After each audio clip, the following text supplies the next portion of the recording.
அடுத்து வரவிருக்கும் கலை நிகழ்ச்சி நம் வாழ்வின் இப்போது பெரிய தாக்கத்தை ஏற்படுத்தி கொண்டிருக்கும் ஆர்டிஃபிஷியல் இன்டெலிஜென்ஸ், செயற்கை நுண்ணறிவு.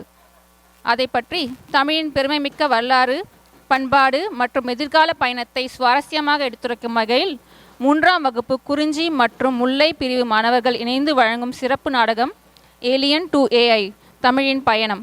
ஒரு வேடிக்கையான ஏலியனுடன் சங்க காலம் முதல் எதிர்கால தமிழ் வரை செல்லும் அந்த அற்புதமான கால பயணத்தை உற்சாகமாக வரவேற்போம்.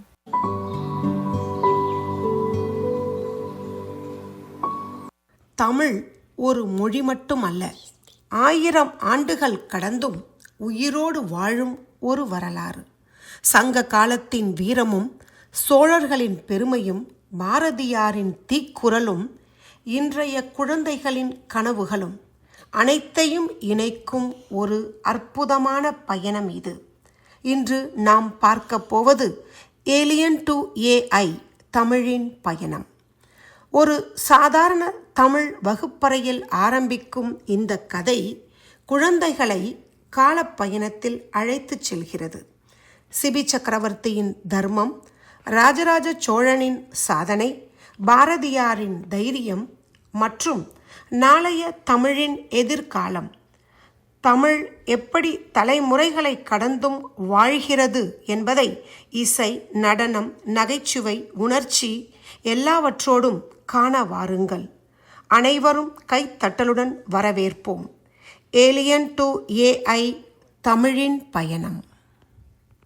சரி குழந்தைங்களா, எல்லாம் ரெடியா? இன்னைக்கு தமிழ் கிளாஸ் ஆரம்பிக்கலாமா? ஐயோ, மீண்டும் தமிழ் கிளாஸா? எனக்கு தமிழ் ஸ்பெல்லிங் பார்த்தாலே ஃபீவர் வருது மிஸ். சீரியஸ்லி மிஸ், ChatGPT இருக்கும்போது ஏன் நம்ம தமிழ் படிக்கணும்? கூகுள் டிரான்ஸ்லேட் இருக்கு, ஏஐ இருக்கு, எல்லாம் இருக்கு. அப்புறம் தமிழ் ஏன் மிஸ்? ஹானஸ்டாக சொல்கிறேன், தமிழ் ரொம்ப பழைய லாங்குவேஜ். தமிழ் போரிங்.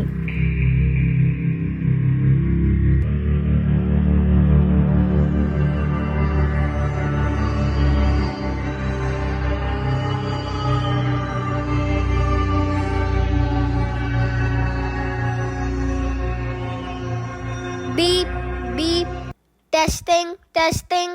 ஹலோ பூமி மக்களே. Alien miss, save us. நான் வேற்று கிரகத்தில் இருந்து வந்திருக்கேன். ஆனால் ஒரு விஷயம் கேட்டேன். போரிங்னு யார் சொன்னது? தமிழ் உலகின் மிக பழமையான மொழிகளில் ஒன்று. என்ன, தமிழா? System says ancient, powerful, legendary language. அப்படி இருக்க போரிங் எப்படி? பிகாஸ் ஸ்பெல்லிங் ரொம்ப ரொம்ப கஷ்டம். புரிஞ்சுக்க ரொம்ப கஷ்டமா இருக்கு. ரைட்டிங் ரொம்ப கடினம். அத பயிற்சி செய்யாததால்தான். தமிழுக்கு 2000 ஆண்டுகளுக்கும் மேலான வரலாறு இருக்கு. வாவ், என் பிளானட்ல இப்படிப்பட்ட லாங்குவேஜ் கிடையாது. நானும் தெரிஞ்சுக்கணும். எப்படி? டைம் டிராவல், தமிழ் ஜேர்னி பார்க்கலாமா? அது எப்படி ஆரம்பிச்சது, எப்படி வளர்ந்தது, ஃபியூச்சர்ல என்ன ஆகுது? சீட் பெல்ட் போட்டுக்கோங்க. ஃபர்ஸ்ட் ஸ்டாப் சங்க காலம்.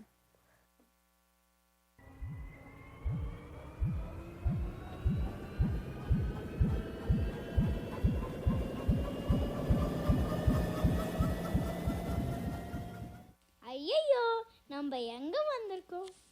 என் போன் வேலை செய்யல. வைஃபை இல்லையா? நான் எப்படி சர்வை பண்ண போறேன்? வெல்கம் டு சங்க காலம். சங்க காலமா? ஆம், தமிழின் பெருமை உலகம் முழுக்க ஒலிக்க ஆரம்பித்த காலம். அரசர் வருகிறார், வழி விடுங்கள். வணக்கம். ஏலியன், இவங்களா யாரு? தமிழ அரச குடும்பம். அந்த பக்கம் நிக்கிறவங்க அது அரசவை. இப்ப சொல்லணும்னா செனட் மாதிரி. நாட்டின் முக்கிய முடிவுகள் இங்கே பேசப்படும். அட, அந்த காலத்திலயும் மீட்டிங்கா? ஆமாம். தமிழ் மன்னர்கள் வீரத்திலும் தர்மத்திலும் உலகுக்கு எடுத்துக்காட்டு. சரியானதை செய்வது, யாவரையும் காப்பாற்றுவது, நீதியை காப்பது. அதற்கு மிகச்சிறந்த உதாரணம் சிபி சக்கரவர்த்தி.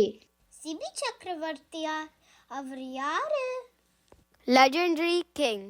இப்போ கவனமா பாருங்க. சிபி சக்கரவர்த்தி கதை ஆரம்பிக்குது. சங்க காலம் தமிழின் பொற்காலம். வீரம், அறிவு, தர்மம், கலை, இலக்கியம் என அனைத்தும் செழித்து விளங்கிய காலம். அந்த காலத்தில் வாழ்ந்த தமிழர்கள் இயற்கையை நேசித்தார்கள், விருந்தினரை மதித்தார்கள், தர்மத்தை உயிராக காத்தார்கள். அத்தகைய காலத்தில் வாழ்ந்த ஒரு மன்னன் தன்னிடம் அடைக்கலம் தேடி வந்த ஒரு சிறிய உயிரை காப்பாற்ற தனது உயிரையே கொடுக்க தயங்காத தர்ம வீரன். 1000 ஆண்டுகள் கடந்தும் மக்கள் மனதில் வாழும் அந்த மாமன்னன் சிபி சக்கரவர்த்தி.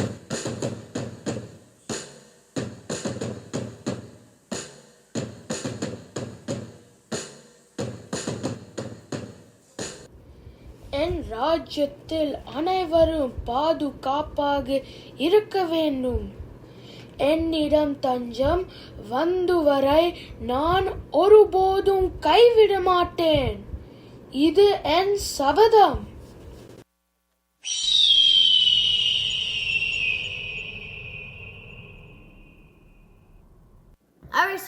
அரசர், என்னை காப்பாதுங்க. ஒரு பறந்து என்னை தோர்த்தது, என் உயிரை இழக்க போதது. தஞ்சம் தஞ்சம். பயப்படாதே, நான் இருக்கிறேன். என் உயிர் இருக்கும் வரை உனக்கு பயமில்லை. அரசே, அந்த புறா என்னோட இறை. எனக்கு பசிக்குது, அதை என்கிட்ட கொடுங்க. முடியாது, இது என்னிடம் தஞ்சம்னு வந்திருக்கிறது. தஞ்சம்னு வந்தவனை நான் கைவிட மாட்டேன். அரசே, கொஞ்சம் யோசிங்க. நானும் ஒரு உயிர் தானே, எனக்கு பசி இருக்காதா? அந்த புறா என் உணவு. பருந்தே, உன் வாதமும் நியாயம்தான். ஆனால் இந்த புறாவை நான் தர முடியாது. வேற என்ன வேண்டும் கேள். சரி, இந்த புறாவின் எடைக்கு சமமாக உங்கள் உடைமையிலிருந்து சதை கொடுங்க. என்ன? ஐயோ! சம்மதம். இதோ.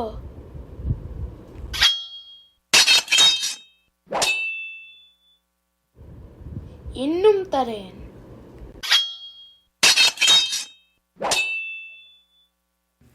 புறாவோட எடை அளவுக்கு இல்ல. சரி, ஒரு உயிரை காப்பாற்ற என் உடம்பு முழுவதையும் தருகிறேன். சிபி, நிறுத்து. மன்னா, நில்லுங்கள். யார் நீங்கள்? நான் இந்திரன். நான் அக்னி. நாங்கள் உங்களை சோதிக்க வந்தோம். ஒரு சிறிய உயிரை காப்பாற்ற உங்கள் உயிரை கொடுக்க தயாரான உங்களை போல சிறந்த மன்னன் இல்லை. உங்கள் பெயர் என்றென்றும் வாழும். நான் ஹோம்ஒர்க் செய்யவே சோம்பல் படுறேன். அவர் உயிரை கொடுக்க தயாராயிருக்காரு. ஆனா குழந்தைகளே, இது தொடக்கம் மட்டுமே. இன்னும் பெரிய பேரரசு வரப்போகுது. இன்னும் பெரிய பேரரசா? யார் அது? சோழர் காலம்.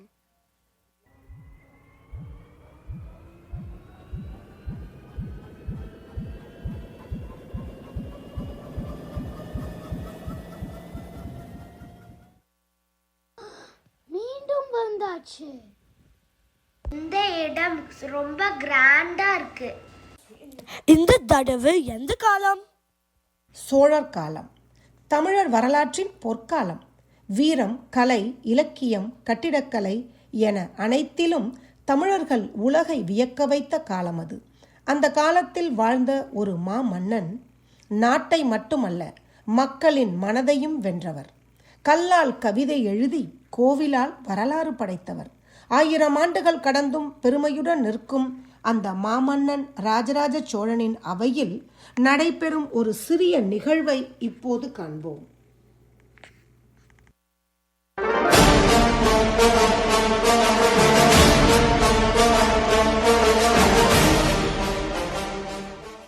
வணக்கம். இந்த கிங் ரொம்ப மாசா இருக்காரு.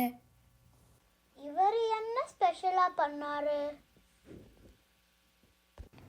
ஒரு நாட்டை ஆள்வது மட்டும் போதாது, நம் நாட்டின் பெருமைகள் காலத்தை கடந்தும் நிற்கும் சாதனை செய்ய வேண்டும். என்ன சாதனை? பாருங்கள்.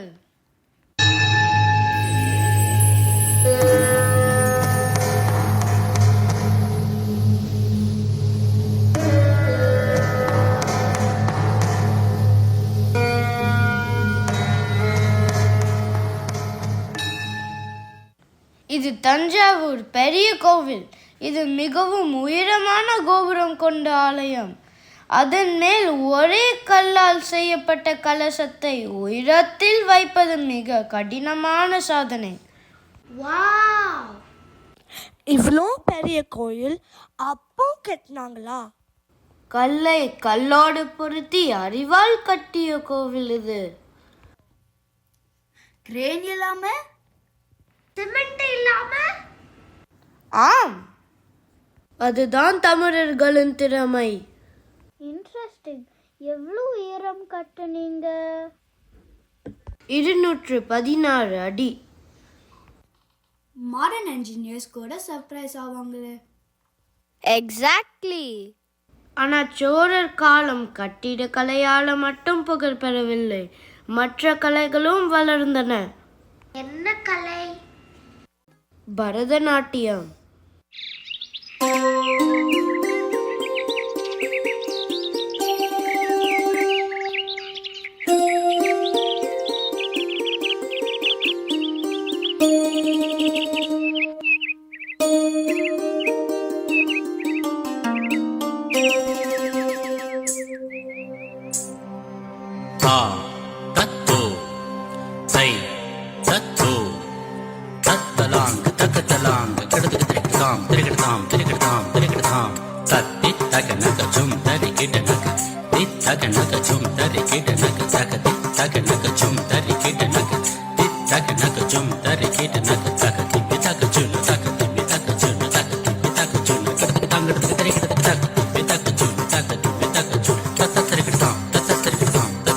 தாய்மொழியை குறைவாக நினைக்காதே, உன் தமிழ் மொழி போல் வேறு இனிக்காதே.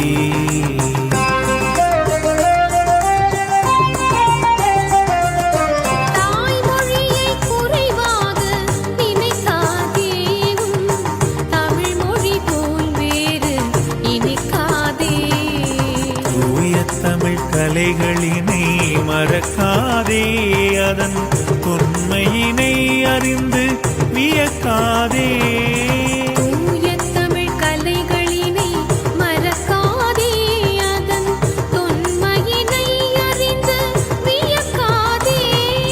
தாய்மொழியை குறைவாக நினைக்காதே, உன் தமிழ் மொழி போல் வேறு இனிக்காதே.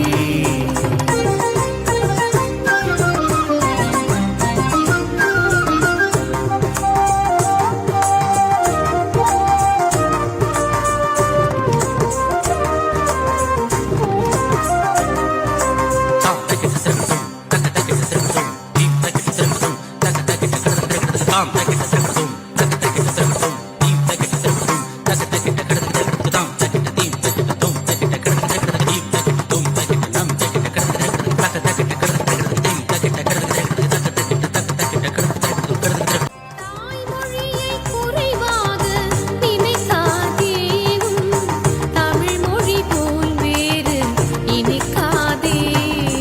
தூய கலைகளினை மறக்காதே, அதன் தொன்மையினை அறிந்து வியக்காதே. தூய தமிழ் கலைகளினை மறக்காதே, அதன் தொன்மையினை அறிந்து வியக்காதே. தாய்மொழியை குறைவாக நினைக்காதே, தமிழ் மொழி போல் வேறு இனிக்காதே. சோழர் காலத்தில் கோவில் கட்டினோம், கலையை வளர்த்தோம், தமிழின் பெருமையை உலகுக்கு காட்டினோம். தமிழ போரிங்னு சொன்னது மிஸ்டேக் போல. ஹிஸ்டரி ரொம்ப ஆசம். ஆனா இப்ப வரப்போறவர் தமிழை நெருப்பாக பேசியவர் பாரதியார். ஏலியன், ஏன் இந்த இடம் இவ்வளோ டார்க்கா இருக்கு? இங்கோ த்ரோனும் ஒன்றும் இல்லையே. முன்னாடி இருந்த தமிழ் கிங்டம் எங்க போச்சு? இந்த காலம் வேற, இது போராட்ட காலம். போராட்டமா? யாரோட? அந்த காலத்தில் இந்தியா பிரிட்டிஷ் ரூல்ல இருந்தது. சுதந்திரத்துக்காக மக்கள் போராடினாங்கள். குழந்தைங்களா? எல்லா காலமும் அரண்மனை செலவு மட்டும் இல்லை, சில காலங்கள் போராட்டத்தாலும் நினைவே இருக்கும். போராட்ட காலம், சுதந்திரத்திற்காக மக்கள் போராடிய காலம். அந்த இருளிலும் நம்பிக்கையின் தீபமாக சிலர் நின்றார்கள். தங்கள் வார்த்தைகளால் மக்களின் மனதில் தைரியத்தையும் விடுதலை உணர்வையும் விதைத்தார்கள். அப்படி தமிழின் தீக்குரலாக வாழ்ந்தவர், அச்சமில்லை என்று ஒரு தலைமுறையையே எழுப்பிய மகாகவி பாரதியார். அந்த மகாகவி பாரதியாரின் காலத்தில் நடந்த ஒரு சிறிய நிகழ்வை இப்போது காண்போம்.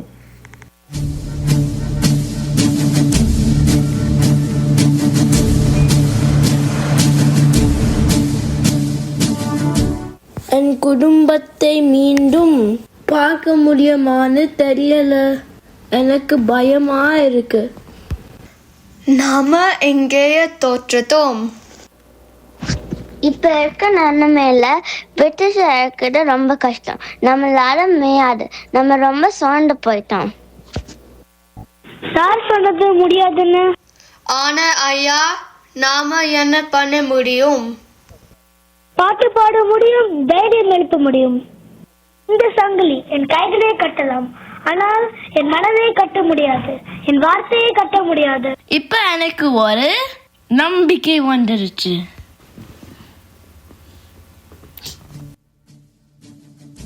அச்சமில்லை, அச்சமில்லை, அச்சம் என்பது இல்லையே. எல்லோரும்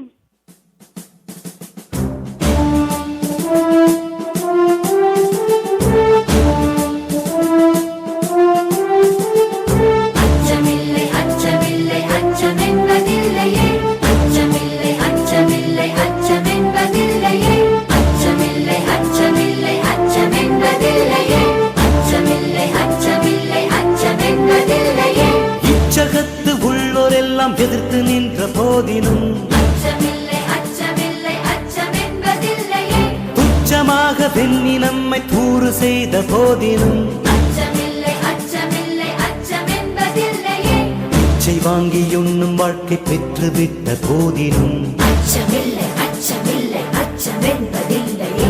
இச்சை கொண்ட பொருள் எல்லாம் இழந்து விட்ட போதிலும் அச்சமில்லை, அச்சமில்லை, அச்சம் என்பதில்லையே. அச்சமில்லை, அச்சமில்லை, அச்சம் என்பதில்லையே. அச்சமில்லை, அச்சமில்லை, அச்சம் என்பதில்லையே. அச்சமில்லை, அச்சமில்லை, அச்சம் என்பதில்லையே. அச்சமில்லை, அச்சமில்லை, அச்சம் என்பதில்லையே. அச்சமில்லை, அச்சமில்லை, அச்சமில்லை, அச்சமில்லை. தமிழ் லாங்குவேஜ் மட்டும் இல்லை, கரேஜ் கூட கற்றுக் கொடுக்குது. இவர் வேர்ட்ஸ்லயே பவர் இருக்கு. நான் தமிழ் போரிங்னு சொன்னேனே. புரிந்தால் காதலிப்பாய். பாருங்க, இப்போ வார்த்தையின் சக்தி தெரியும். அடடா, நம்ம பிரசன்ட் வேர்ல்ட் நம்மளை கூப்பிட போல.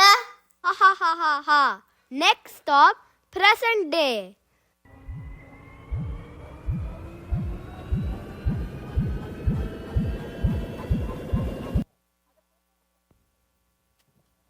ஏலியன் எங்கேயுமே கூட்டிட்டு போகாதீங்க ப்ளீஸ். ஹஹஹஹஹா. சரி சரி, இனிமேல் டைம் டிராவல் கிடையாது. ஃபைனலி நம்ம கிளாஸ் ரூம்க்கே வந்துட்டோம். சரி குழந்தைங்களே, இந்த பயணத்தை என்ன கற்றுக்கினீங்க? சோழர்கள் பெரிய அச்சீவ்மெண்ட்ஸ் பண்ணாங்க. தமிழுக்கு பெரிய வரலாறு இருக்கு. அருமை. கடந்த காலத்தை பார்த்தீங்க. இப்போ சொல்லுங்க, தமிழின் எதிர்காலம் யார் கையில் இருக்கு? குரல் தேநீரில் யாரெல்லாம் கலந்துக்க போறீங்க?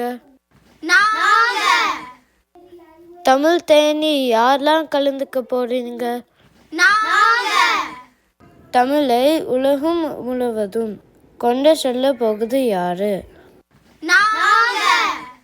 கருணை, பாரதியின் துணிவு, சோழனின் பெருமை, இவை உங்கள் இதயங்களில் வாழ வேண்டும். தமிழ் வாழுமா? அப்பாடா, நான் வந்த வேலை முடிஞ்சிருச்சு. இப்போ நான் என்னோட கிரகத்துக்கே போறேன். அங்கேயும் தமிழின் பெருமையை பரப்ப போறேன்.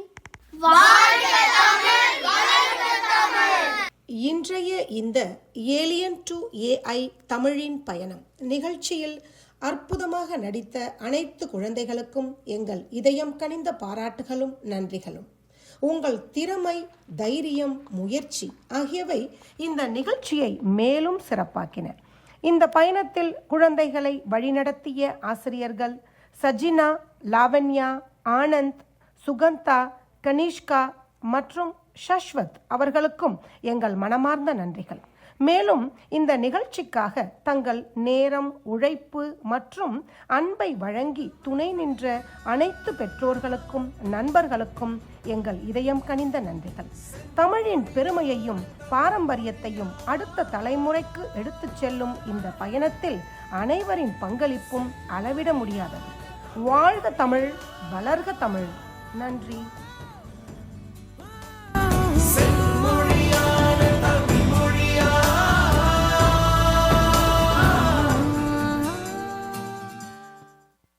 என்ன ஒரு அருமையான முயற்சி!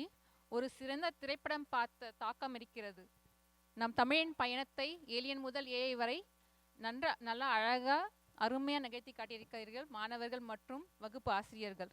இவர்களின் இந்த முயற்சிக்கு என் மனமார்ந்த வாழ்த்துக்கள். எதிர்காலத்தில் ஏஐ எப்படிப்பட்ட மாற்றங்களை கொண்டு வரப்போகிறது என்று பார்க்க ஆவலாக இருக்கிறது. நன்றி குழந்தைகளா. நன்றி குழந்தைகளே. சற்று முன் நாம் 4ஆம் தமிழ் வடிவம் பற்றி பேசினோம் அல்லவா? இணைய தமிழ். அதற்கு சிறந்த எடுத்துக்காட்டு இது. இவர்கள் நடத்திய நாடகத்தில் அனைத்து தமிழ் வடிவங்களும் காணப்பெற்றோம். மீண்டும் ஒரு நன்றி.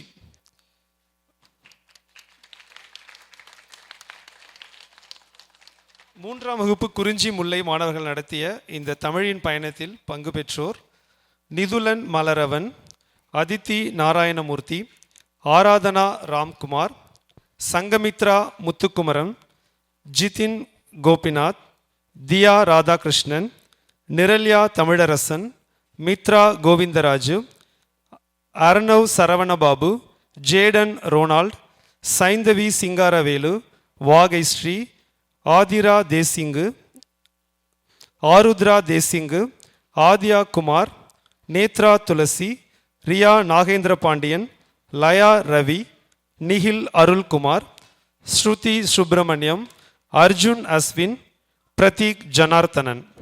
ஆசிரியர்கள் ஆனந்த், லாவண்யா, ஷஜினா, சுகந்தா ஆகியோருக்கு நன்றி. நெஞ்சையெல்லும் தஞ்சை பெரிய கோயிலை வடிவமைத்த சோபனா சிங்காரவேலு அவர்களுக்கும் நன்றி. மீண்டும் அரங்கமதுர கைத்தட்டல். நீங்கள் எழுப்பும் கைத்தட்டல் வெறும் ஓசை அல்ல, இந்த மாணவர்களை அடுத்த நிலைக்கு இழுத்துச் செல்லும் ஒரு விசை. நன்றி. ஆசிரியர்கள் குழு படத்திற்கு தயாராகுமாறு கேட்டுக்கொள்கிறோம்.